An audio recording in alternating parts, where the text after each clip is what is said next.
A'udzubillahi minasyaitonirrajim. Bismillahirrahmanirrahim. Alhamdulillahirabbil alamin. Wassalatu wassalamu ala asrofil anbiya'i wal mursalin wa ala alihi washabbihi ajmain. Assalamualaikum warahmatullahi wabarakatuh. Yang mulia dan dimuliakan Allah, kaum muslimin dan muslimat dimanapun berada, dan jamaah Tariqah Naqsabandiyah Jabal Kubis Tanjung Merawa di seluruh Indonesia. Assalamualaikum warahmatullahi wabarakatuh. Marilah kita mengucapkan puji dan syukur kehadirat Allah Subhanahu wa Ta'ala atas karunia dan hidayahnya. Kita diberi kesehatan, kecerdasan berpikir, dan kehidupan yang tenang. Kemudian salawat dan salam kita sampaikan pula ke hariban junjungan yang khalis mukhlisin, arwahul muqaddasah Nabi besar Muhammad sallallahu alaihi wasallam. Semoga kita mendapat syafaatnya di akhirat nanti. Salam takzim yang berkepanjangan kita sampaikan pula kepada ahli silsilah Tariqatullah Tariqah Naqsabandiyah serta guru-guru yang mursyid yang telah menuntun kita menjadi insan yang kuat dan padat tauhidnya kepada Allah Subhanahu wa Ta'ala, yang akhirnya kita dapat membedakan mana yang hak dan mana yang batil. Bapak dan Ibu yang mulia dan dimuliakan Allah, hari ini kami melaksanakan perayaan Haul Guru yang ke-20 tahun 2022 Al-Mukarram Sayyidi Syekh Haji Amir Damsar Syarif Alam, silsilah ke-35. Beliau adalah pendiri sekaligus guru besar Tariqah Naqsabandiyah Jabal Kubis Tanjung Merawa sejak tahun 1971 hingga berpulangnya beliau ke hadirat Allah Subhanahu wa Ta'ala pada 3 Oktober 2003.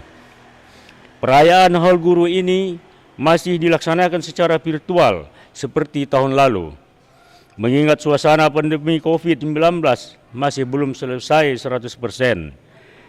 Kami sudah berupaya untuk mendapatkan izin resmi dari instansi terkait untuk menyelenggarakan perayaan Haul Guru ke-20 tahun 2022 secara konvensional, yaitu penyelenggaraan acara Haul Guru secara langsung di Alkah Pusat Tanjung Merawa. Namun hingga hari ini kami belum mendapatkan izin resmi tertulis dari pihak terkait.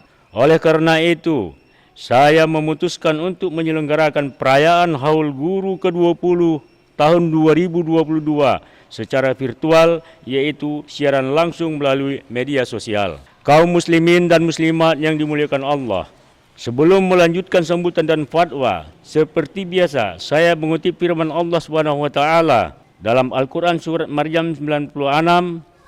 A'udzubillahi minasyaitonirrajim. Bismillahirrahmanirrahim.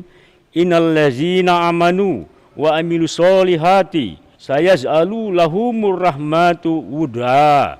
Sesungguhnya orang-orang yang beriman dan mengerjakan kebajikan kepada Allah yang Maha Pengasih akan menanamkan rasa sayang dalam hati mereka.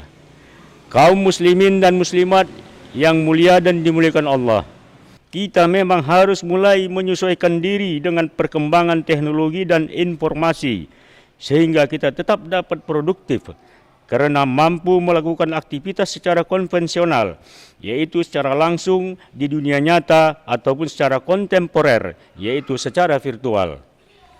Namun dari perspektif agama khususnya Islam, bahwa perubahan gaya hidup manusia saat ini dari kehidupan nyata atau secara konvensional ke kehidupan metaverse, yaitu dunia komunikasi virtual yang dibangun saling terhubung satu sama lain, tentunya berdampak kepada perilaku kehidupan manusia dalam dunia nyata. Bahwa sebagai makhluk sosial, manusia memang sudah menjadi fitrahnya untuk berinteraksi satu dengan lainnya secara langsung. Kemajuan teknologi menyebabkan manusia tidak lagi berinteraksi secara langsung, namun hanya melalui media sosial, bertatap muka hanya melalui handphone, melalui internet, dan sebagainya, termasuk aktivitas lainnya seperti jual beli. Kaum muslimin dan muslimat yang mulia, kemungkinan terjadinya distorsi atau penyimpangan makna pada pola kehidupan manusia sebelum dan sesudah teknologi metaverse muncul sangat mungkin terjadi. Banyak hal yang berpendapat bahwa kemunculan metaverse akan berdampak buruk bagi kehidupan manusia akan mengubah rasa realitas kita dengan mengacuhkan batasan-batasan dalam pikiran kita serta mendistorsi cara kita dalam menafsirkan suatu hal dari realitas menjadi maya di kehidupan sehari-hari.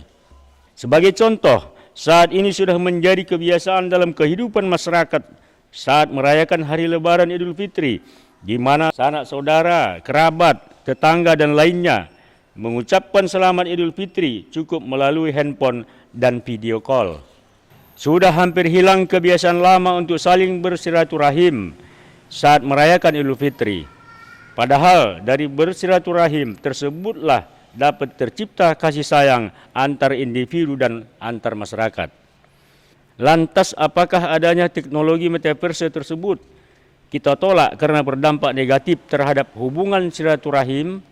Tentu tidak. Bahkan penggunaan teknologi metaverse tersebut sudah semestinya kita eksplor semaksimal mungkin untuk kepentingan peningkatan kerja dan peningkatan usaha serta dapat membantu aktivitas kita sehari-hari. Namun kita harus bijak menyikapi kemajuan teknologi. Interaksi langsung sesama manusia harus tetap dijalankan dan dipertahankan agar supaya tali silaturahim tidak terputus.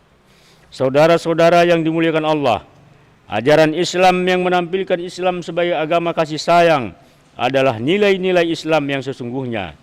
Dengan meneladani Rasulullah, tentunya kita dapat menampilkan Islam yang rahmatan lil alamin, yang mengajarkan kasih sayang, toleransi, mengayomi seluruh umat kepada semua makhluk-makhluk ciptaan Allah Subhanahu wa taala. Islam sebagai agama yang penuh kasih sayang tercermin dalam setiap ajaran yang diberikan kepada para umatnya.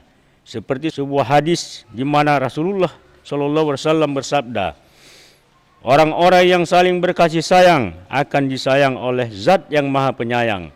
Maka sayangilah penduduk bumi, maka Allah yang berada di atas langit akan menyayangi kalian. Hadis rawahul Abu Daud.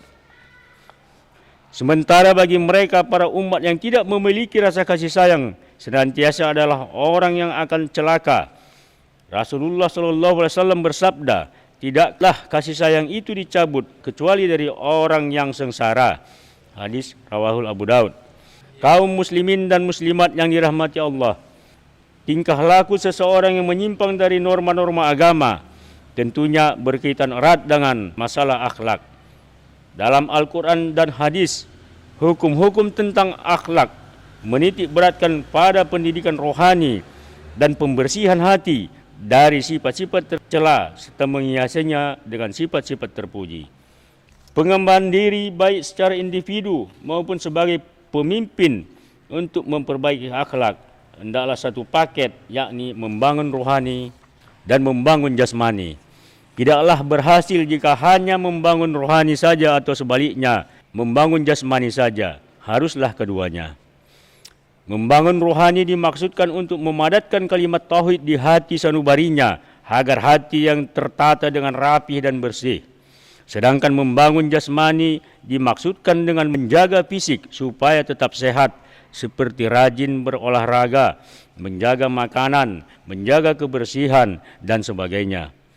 Dengan demikian, insya Allah seseorang itu akan menjadi insan yang kuat dan padat tauhidnya kepada Allah Subhanahu wa taala. Kaum muslimin dan muslimat yang mulia, hati seseorang yang sudah tertata, yang sudah dibersihkan dari kotoran-kotoran berupa sifat iri hati, dengki, ujub, ria, tinggi sebenang, selalu berprasangka buruk, sudah sebarang tentu akan muncul dalam diri kita sifat-sifat yang terpuji. Kemudian dari sini pula akan dapat tertanam dalam jiwa seseorang rasa kasih sayang kepada semua makhluk ciptaan Allah. Jika dalam jiwa seseorang sudah tertanam rasa kasih sayang, maka orang itu tidak akan tega untuk melakukan saling membunuh sesama manusia yang tidak bersalah ataupun tanpa sebab. Bahkan kepada tanaman sekalipun tidak akan tega untuk mematikannya. Dia tidak akan tega melakukan korupsi, apakah itu uang negara maupun uang milik masyarakat, karena perbuatan korupsi tersebut telah merugikan negara dan secara langsung ataupun tidak langsung telah menzalimi masyarakat yang jadi korbannya. Saya berpesan kepada para pemangku jabatan, kepada para pemimpin, mulai tingkatan terendah hingga tingkatan tertinggi, juga kepada kaum muslimin dan muslimat. Janganlah kamu jadikan harta kekayaan, pangkat dan jabatan, kewenangan dan kekuasaan, ketenaran atau popularitas yang kamu nikahi dan berkumpul dengannya sebagai tujuan dan cita-cita. Semuanya itu adalah dorongan hasrat dalam hawa nafsu, membuat rasa kasih sayang akan sulit melekat dalam hati sanubari kamu. Saudara-saudara dan jemaah Tarekat Naqsabandiyah Jabal Qubis yang dimuliakan Allah, pembangunan gedung-gedung dan sarana lainnya di pesantren persulukan Tarekat Naqsabandiyah Tanjung Merawa sepenuhnya berasal dari jemaah dan ada juga dari donatur individu non-jemaah, namun jumlahnya tidaklah besar. Demikian juga dengan pembangunan gedung halaqah tempat berzikir bersama di daerah-daerah seluruh Indonesia sepenuhnya berasal dari infak jamaah di daerah tersebut. Jadi kami di sini benar-benar mendiri dalam pengembangan ajaran Tarekat Naqsabandiyah Jabal Qubis Tanjung Merawa berikut sarana dan prasarananya sejak mulai didirikan hingga saat ini.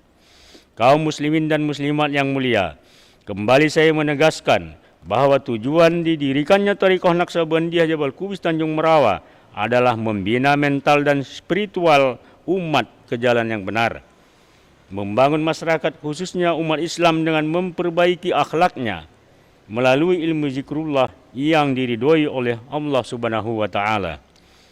Ilmu yang diajarkan kepada jamaah di Tarekat Naqsabandiyah Jabal Qubis Tanjung Merawa adalah berdasarkan Al-Quran dan Sunnah Rasul, tidak menyimpang dari syariat Islam. Kaum muslimin dan muslimat yang dimuliakan Allah, kami mengucapkan terima kasih kepada Bapak Ibu, khususnya jemaah Tarekat Naqsabandiyah Jabal Qubis Tanjung Merawa yang telah berperan baik moral maupun material atas terlaksananya pembangunan di Kompleks Alkah Pusat Tanjung Merawa maupun pembangunan halaqah tempat pertawajuan di daerah-daerah seluruh Indonesia. Semoga Allah Subhanahu wa taala membalas kebaikan Bapak Ibu dengan rezeki yang berlipat ganda untuk kehidupan di dunia maupun untuk kehidupan di akhirat kelak. Amin ya rabbal alamin. Kaum muslimin dan muslimat yang mulia dan dimuliakan Allah, sebelum saya mengakhiri fatwa ini, beberapa pesan saya sampaikan kepada seluruh umat Islam, khususnya dan rakyat Indonesia umumnya, yaitu sebagai berikut. 1. Berhati-hatilah kamu wahai kaum muslimin, siapapun kamu, apapun pangkat dan jabatan kamu, apapun status kamu, bahwa jika Allah Subhanahu wa taala membukakan berbagai pintu rezeki dan berbagai sumber penghidupan berupa jabatan, kedudukan dan kehormatan sampai kamu terperdaya olehnya dan beranggapan bahwa diri kamu di atas segala-galanya, bisa jadi itu adalah cobaan yang diberikan Allah Subhanahu wa taala.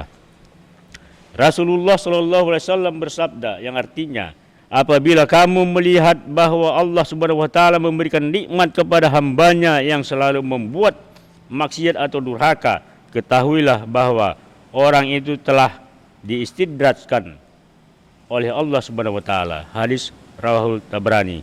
2. Jangan pernah berprasangka yang buruk atas apa yang terjadi di sekitar kita dan di dalam diri kita. Harus kita yakini bahwa sesungguhnya yang ada dan terjadi semuanya atas izin Allah Subhanahu wa taala. Dengan begitu, diri kita akan menjadi pribadi yang tenang dan tentram, tidak akan mudah terusik oleh setiap keadaan dan kejadian yang datang pada diri kita dan pada diri orang di sekitar kita. 3. Janganlah kamu temani ulama yang tidak mengamalkan ilmu mereka, sebab pertemanan kalian dengan mereka akan menjadi kesia-siaan bagi kalian. Dan janganlah kamu berteman dengan orang yang hanya lebih tua dari kamu atau jabatannya lebih tinggi dari kamu, sedangkan ia tanpa ketakwaan dan keilmuan. Karena pertemanan kamu dengannya hanya kesia-siaan belaka. Jika kamu berteman dengan orang yang lebih ketakwaan dan keilmuannya daripada kamu, maka pertemanan kalian dengannya adalah barokah bagi kalian. 4. Bersihkanlah hati kamu dari kotoran-kotoran berupa sifat iri hati, dengki, ujub, ria, tinggi sebenang, selalu berprasangka buruk, agar supaya muncul di hati kamu sifat-sifat yang terpuji. Kemudian dari sini pula akan tertanam dalam jiwa kamu rasa kasih sayang kepada semua makhluk ciptaan Allah. Akhirnya saya sudahi fatwa ini dengan beberapa prosa tasawuf. Janganlah berangan-angan menjadi wali, akan tetapi bercita-citalah untuk menjadi hamba Allah yang sebaik-baiknya. Janganlah berangan-angan untuk menjadi orang yang kasaf, bisa nampak perkara-perkara yang gaib, akan tetapi bercita-citalah untuk menjadi kasaf terhadap sifat-sifat tercela pada dirinya sendiri.